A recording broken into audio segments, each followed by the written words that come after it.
Aktres na si Maricar de Mesa, childhood dream ang pagiging artista.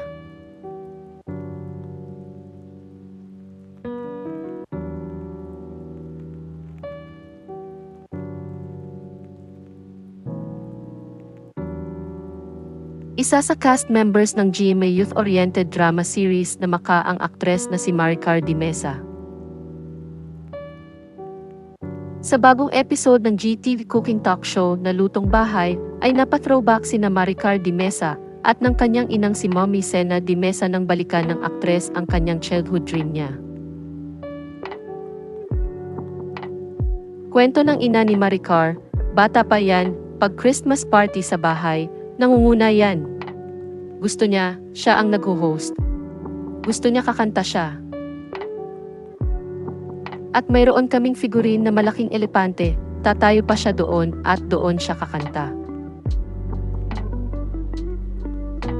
Matatanda ang nagsimula sa pag-aartista si Maricar sa edad na 12 years old matapos madiskubre ni late Filipino TV host German Moreno o mas kilala bilang si Kuya Germs.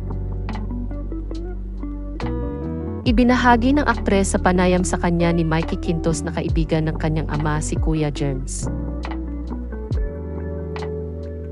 Kwento pa niya, bumisita si Kuya Germs sa office ng kanyang ama, tapos nakita nito ang litrato niya sa opisina ng kanyang ama.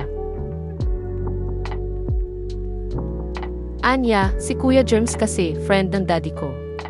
Nag-visit siya sa office ng dad ko, nakita niya yung picture ko sa office. Sabi niya, "Uy, yung anak mo, baka gustong mag-artista. Punta kayo sa Saturday, sa Dad's Entertainment, manood kayo."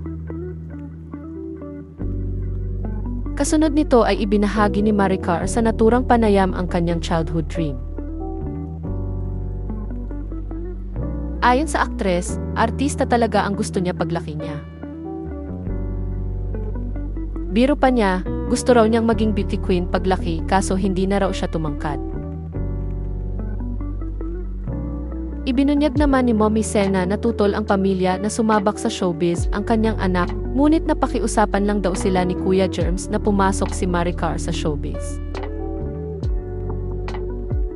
Sa kabila nito, very supportive naman ang ina ni Maricar at binabantayan pa niya ang aktres sa mga tapings nito, maging pagdating sa daring scenes.